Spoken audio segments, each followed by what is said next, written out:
Every speller gets a word, they hear a word spoken or pronounced, and the speller attempts to spell the word. If the speller spells the word correctly, they go on to continue. If they spell incorrectly, they are eliminated. It's a very simple contest, but it's become an American institution. The National Spelling Bee every year in Washington, D.C. is a huge sporting event. It's televised, it's publicized, and we also think that it's a great way to study vocabulary for learners of English. There's a checklist. You need a dictionary. You have to have a dictionary to have a spelling bee so that we all agree on the spellings.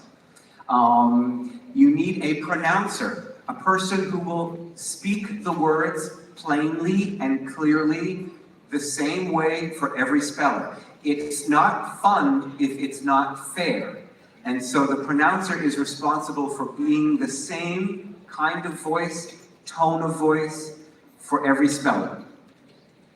You need a judge, or in our case today, we have 5 judges. For the very big spelling bees, like the National Spelling Bee in Washington, they have 5 or 6, several judges. And maybe a timer. We have a timer today. If it's a competitive bee, there's often a timer, 30 seconds or a minute, depending on what the bee is. And you need a bell.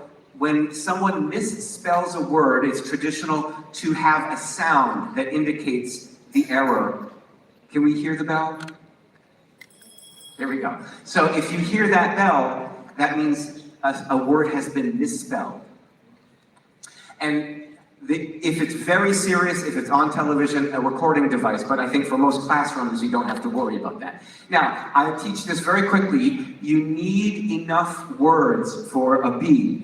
If you have 10 spellers, you don't need 10 words, you need 50 words, right? You need 10 words for the first round, and maybe 8 words for the second round, and maybe 6 words for the, so you need enough words to compete. And the word list should contain the pronunciation, the definition, and a sample sentence. Use the word in a sentence. And by the way, use the word in its uninflected form.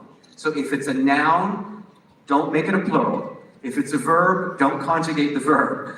Because we want the word in the sentence to correspond to the spelling of the infinitive or the singular. You understand what I'm saying? So use a sample sentence, but don't inflect the word. Very important point. And where do the words come from? This is up to you. It should come from your curriculum, your classroom, your readings. Find the hardest words in your week's lessons and make a list of 10 words. There's your spelling bee for the end of the week. Now, how many is enough? We just talked about that. And how difficult should they be? Well, you're the best judge of that. If it's for supporting your curriculum, the words should be the words that you have taught them, so that they know the words, they have encountered these words already. At the National Spelling Bee, it's a different set of criteria because they're going for the most difficult words in the English language. The official dictionary of the National Spelling Bee is the Merriam-Webster Unabridged Dictionary, which has 500,000 English words.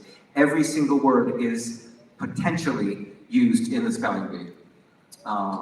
So if you have a time limit for the bee, you can sometimes have a sort of spell off, a championship round of difficult words. In other words, save some very difficult words, 5 or 10, in case you need to end the bee more quickly.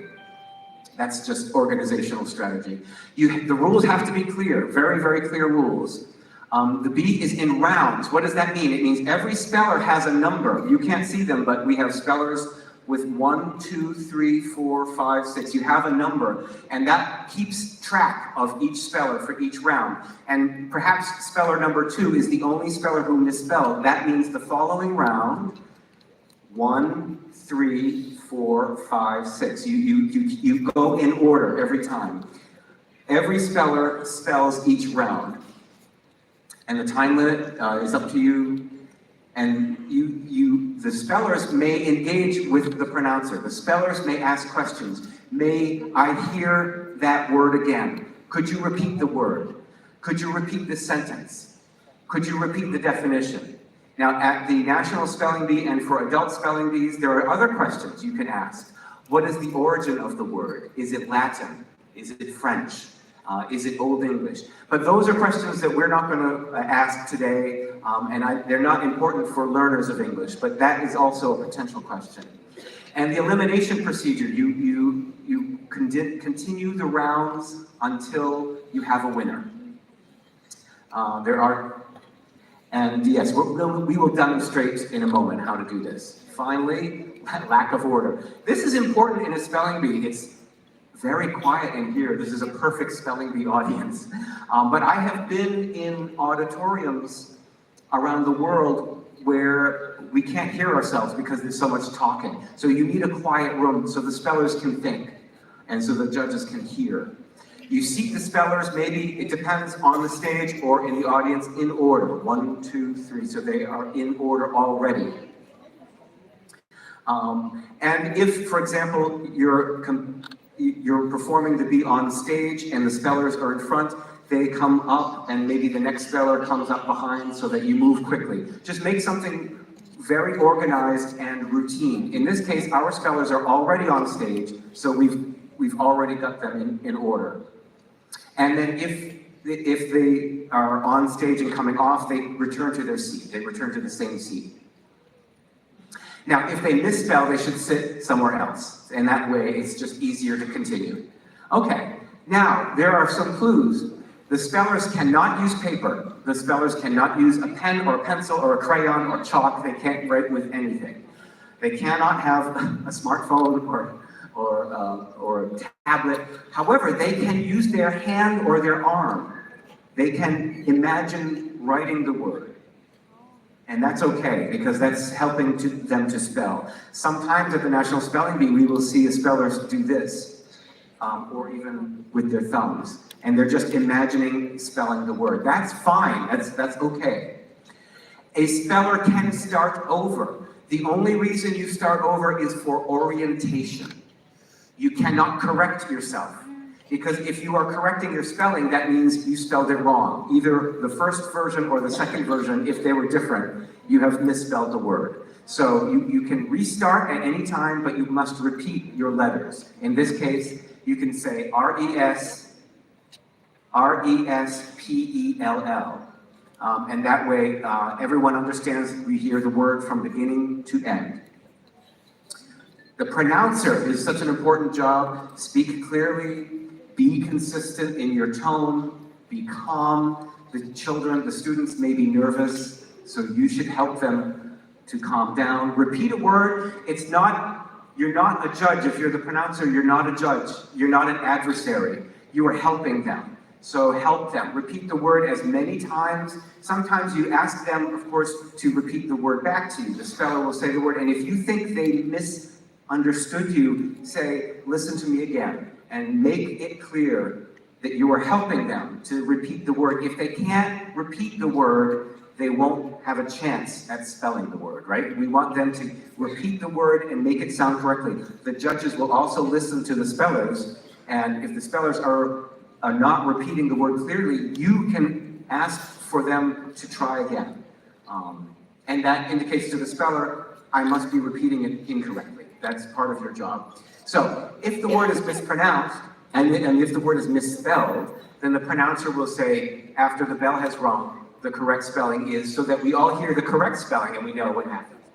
All right, there are advanced bees. For example, you would identify homophones. There are so many homophones in English, words that sound alike. And it's important to identify, this is a word that sounds like another word. We won't be getting into that right now. And the spellers can ask for definition or word history or sentence. And of course, as I just said, make sure the speller repeats the word. The judges, very quickly, there's a timer. They listen for the pronunciation to make sure the speller gets it correctly. You can encourage them to repeat. If, for example, they say the word quietly and we can't hear them, we can ask them to repeat the word so that you know, they know. I didn't hear you. Please say it again, so that you know, they know what the word sounds like. They're repeating it correctly. You can do that. You can always do that. And always, of course, to listen. That's why there were several of you, so that you're all listening together. Finally, it can be what you call death. You go around and around until there's just one speller, and that's okay. There's one other way to do it, which is the way we do it at the National Spelling Bee, which means that if all spellers but one misspell in a single round, they have one final round alone. And that means the speller has attempted to